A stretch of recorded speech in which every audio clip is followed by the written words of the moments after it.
welcome to another video from DM Talks. Today we're going to look at the Sicilian Najdorf, also known as the Rolls-Royce of chess openings. One of Kasparov was liking it, Fischer was liking it, and Carlsen is playing it, of course, and all the best players in the world, more or less, have played the Sicilian Najdorf. It is probably judged as one of the best chances to play for a win with black. So, if you're a white player, you need a good line against the Najdorf. And this is what you're going to get today. There is a new idea which I find rather intriguing and very logical and interesting, and I think we will see this will be the further battleground in the Najdorf. You will not get a complete repertoire against the Najdorf, but we will take the most important line and the one you are most likely to face. So let's get into it, and hope you enjoy this video with more opening theory. E4 is of course the move that leads to the Najdorf. And here we have it, the Najdorf Variation, the Rolls-Royce of chess openings. Black just moves a pawn in a very open, interesting, strategically rich position. We will not look at all the different possibilities white have had here. I can tell you that more or less every single white move have been tried in this position. The main lines are still something like bishop e3, bishop g5, bishop e2, g3, f3, a4, queen d3. I recently saw that Caruana played queen d3 in an important game, so he believes that queen f3 has also been played, f4 have been played, rook g1 have been played, a3 have been played, more or less. And I once faced b3 against Jens Ove Friis Nielsen, who's always looking for trouble or interesting stuff in the opening. Okay, but today we're going to look at 6h3, and this is not some random move, just saying, okay, whatever, I'll move like an old man, I'll just prevent any kind of pin on my knight. No, the move h3 is a preparation for g4, and it takes away this square, which is important. And Fischer has played this with white, so it should be taken seriously. You can say that you are preparing also to put the bishop here without getting annoyed by a knight to g4. Black has many options here. You can mention e6, and we will have g4, and we'll transpose to the Keres attack, where black has played a6 and white have played h3. Both of them are a little bit, I don't know, not the sharpest, but this system, well, white tend to score well here in this from this position. Black can play something with d5. It's all very interesting. Another way to play is to go for h3 is to go for a dragon setup. White has many options, possibilities here. One of them is just to play a normal main line with bishop e2 and castle, and you can say that a6 is not a super move, and a3 is always helpful for white because this square is often weak. But you can also play very aggressively with bishop e3 and g4, or you can play g4 and bishop g2, and basically you can play whatever you like, or you can transpose to a bishop c4 line. A lot of black players would not play g6 because they didn't play g6 in move 5 going for the dragon. So why go for a dragon the move after? It sort of does not make sense. You can also play knight c6, which is cannot be bad, but it's somehow cannot be good either. And white could probably play g4. I think g4 looks natural, but bishop e3 as well is not a bad move. And then of course you can play the Najdorf move, which is e5. And this is the move you're going to face a lot in these positions. This is the move Black planned to play when he played a6, so this is more or less in the DNA of a Najdorf player. If they don't play e5, they're not, in my opinion, they're not real Najdorf players. Real Najdorf players plays e5. Okay, to be honest, Kasparov was also having, I don't know how to say that, it's Dutch player, and he wrote a book about it with d6 and e6, and by the way, one of my first chess books, and I really liked it. Apparently there were a lot of mistakes in it, but of course I didn't see that when I was I think 12 years old or something. e5, and the main moves here have been knight b3 and knight e2. With the knight e2 idea is to go g4 and say, okay, we have an accelerated variation with bishop d2 e2. It makes sense to play bishop d5. Black often actually plays h5 here just to prevent g4 or the knight going to d3 and f5 and so on. What we're going to look at here is knight f3, and to be honest, this is a threat. This is a trend that is spreading in the Sicilian, that White does not want to put the knight on this square. And why doesn't he want to put the square? Well, they've been putting it on b3 forever in the Najdorf after bishop e2 and so on. But the problem is the knight is not placed very well on b3. Well, to be honest, sometimes in the English attack system, where you have a bishop here and queen here, and you can sometimes go knight a5 with a pawn here, and the knight will come in here. It's one of the things that's possible, but on most of the time this knight is just misplaced on f3, on b3. So why not go knight f3 anyway? Just go back, and there will be no pin. Not that you're afraid of pin, but we see this, and it's closer to the queen side. How this spread, it was probably that White is also doing pretty well playing this move and saying, okay, but isn't it nicer? He can't prevent bishop e3 anyway, so why not play a3 first? And this is what we do. So e5, knight f3, because now the bishop can still go to e3, but it can also go to g5. Voila. And there's a different trick. There's actually a plan here that I first saw recently. That is to go knight h2 and to g4, fighting for this square here. I don't know which color it should be. Probably this color, yeah. This d5 square, which is the all-important square in the Najdorf when Black had played e5. Basically, Black is hoping to control d5 with the pieces, and Black has done pretty well with a normal Najdorf setup. Knight f3 is interesting. Bishop e7. Other moves include bishop e6, queen c7. All possible moves. Bishop e7 looks like the most natural move in the position. On this move, I think 3 different moves. You could play g4 still. Just go for it here. Why not? And go probably something like this, and we'll have an interesting position.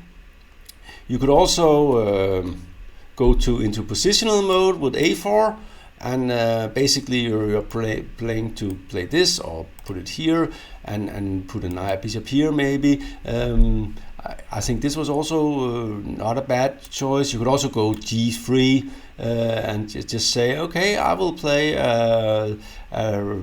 this kind of structure where the queen is never good on c7 in these situations. Usually you'll have a rook there. Anyway, the natural move is bishop e7, and White goes with g4. So that's the idea. So usually you have a pawn on f3, now you have a pawn on h3, and the knight is pretty good on f3 actually. It's not bad. We are following the game Biera versus Mendoza, and he plays b5, interesting move, and Jonas kicks the knight immediately. We'll see here, first we'll look at another move is to stop d5. And here white, I saw where black played this move, and here he played d5 and this move. And I think this is actually a nice attacking position for white. I think this is this was the game Liang versus Woodward in St. Louis 2024. By the way, the reason I discovered this line is that white is scoring insanely high after knight f3. He's with the recent game, he's got like 200 rating points over performance. So black is really in trouble at the moment, it seems, in this line. So that's the reason why I'm recommending it. White is winning more or less half the games, and black is only getting like 33% or something. So this is interesting. Queen d2. I think you could play much more aggressively in this situation, but it's anyway. It's an interesting position. Something like this is all. And bishop c8 is, by the way, is a very good move. You could get a pawn, but black would get compensation. And here I think. And here knight d7 is a big mistake. You should play rook c8 with very interesting position. White will have attacking chances, black will have attacking chances. It will not be a dull game for sure. In the game after this, he was just much worse, and white was much better here. And basically, the white attack is much stronger. Okay, let's go back. g4. A lot of players will not play a6. The thing is, you're sure to open files here on the king side. So b5 is more Najdorf Variation, and d5 and knight fd7. And here Jonas plays bishop e3. I was looking at this position, and the computer comes up with a very cute idea. It was to play knight h4 here.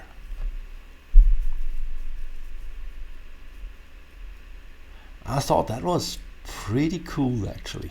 The idea is to go, of course, to f5, and that's very annoying. So g6, and on this move you just go back here, and we're ready for pressure here, and the knight is ready to come in here. And the computer, like white, you can take on d5, but then you lose the d pawn, and there will be attacks for sure. And the d5 pawn is always in trouble. So I like this knight h4. So that's an suggested improvement found by, not me, Stockfish found it. I just looked into it and gave it onto you. Here you are. In the game, Jonas actually came into a little bit of trouble. Knight b6 is a good move. Knight d5 is probably a little bit premature. Probably you should just play normal chess here. You can play a3, you can play queen d2, you can play something, bishop d3, you can even play a4 maybe, and we'll have a rich position where white will have attacking chances, black will have attacking chances, and it will be a typical Najdorf where you have to play well, which is what the Najdorf guys like, because they all think, they have big egos, they think they are very good, all of them. They probably are. Knight d5 and knight d7, cool move. Just saying, okay, we are fighting really hard on this square here. And bishop b7, and he took on e7. And in general, that's a little bit dodgy to take that here when black is so active with the knights and the bishop in the center. Already black is threatening here, knight e2, and here comes a really annoying move, knight a4, and black is probably already slightly better. So this was not, but okay, it will be a miss, and basically it's not that interesting anymore because we are out of the opening. We'll just it turned out very. It was, by the way, the players here, Leon Luc Mendoza and Jonas Bulbert, are two of the most talented players in the world. So it's of course always interesting, and they really fight hard. So let's just see it in a pretty fast forward mode here. But I hope you have enough to be able to play H3, at least in a blitz game on Lichess or chess.com or something. You could look at it. A good way is to just take the position after knight f3 and make a search in ChessBase or in one of the online databases. I think this knight f3 is a good idea. Rook d1 makes tricky stuff here. And this was a smart move. Queen takes, and black is the one who decides if we're going to play, and probably he will. I don't know. Maybe he'll just take a draw. But Jonas is after the win. He was and check, and king here, and all very interesting position here. Rook a8. We're really, and take here. All stuff is interesting here, and here we realize, you have to be careful. If you take here, you're mated. I don't think he saw that after this, and it's made next move. But queen d6. We're not finished yet, and rook a1, b4, have to prevent the mate again. Looks very, very dangerous for, and he just found a way out, not getting mated after all. And probably in severe time trouble here. You think, there must be a mate somehow. Is the knight really trapped, and so on? And actually, it is trapped because. Here it's the king have to go here, but you're not mated yet. This one covers here, and of course black is hoping for this one. So, and we got g6 in, and this is winning for white, I think, but not so easy. And you have to get the king out. King will try to keep the king in, but now there are no more checks, so you can push the pawn. And you can push the other pawn, and you push the pawn, and you push the pawn, and he realized that, okay, if I do more, he will push the pawn one more time. And there was a check here, and again there's tricks. Can't take b7, and b8 is not possible to avoid because of the queen d7 check. Very typical. Queen c5, again a check here. King f4, check, check. Queen b3, and here's in here, and now it's all gone. King is coming in.